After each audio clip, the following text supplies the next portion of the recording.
नमस्कार, मैं हूं रविंद्र जैन और आप देख रहे हैं मुंबई मास टाइम्स। आइए देखते हैं आज की मुख्य खबर।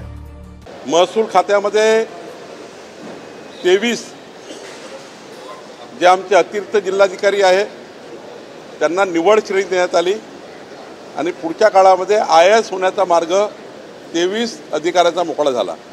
त्यांचं मी अभिनंदन करतो। सोबतच राज्यामध्ये 22 डेप्युटी कलेक्टर यांना आता ॲडिशनल कलेक्टर म्हणून बढती मिळाली। राज्यामध्ये पहिल्यांदा महसूल खात्यामध्ये मागच्या वेळी बघितलं असाल की 68 ॲडिशनल कलेक्टर सिलेक्शन ग्रेड आम्ही दिलं, 81 ॲडिशनल कलेक्टर आम्ही केले।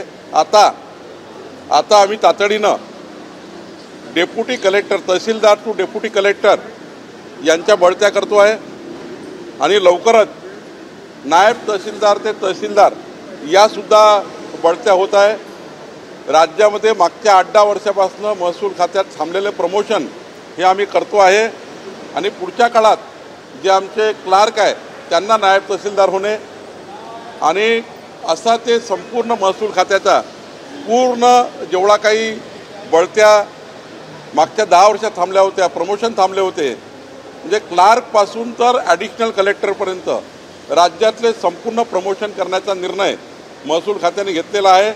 सर्वांच्या सिनियरिटी लिस्ट फायनल झालेले आहे आणि त्यामुळं आता आपल्या राज्यामध्ये जो काही एक मोठा बॅकलॉग होता तो माननीय देवेंद्र फडणवीसजींच्या सरकारमध्ये, आमच्या सरकारमध्ये आता महसूल खात्यामध्ये पूर्ण होतो आहे।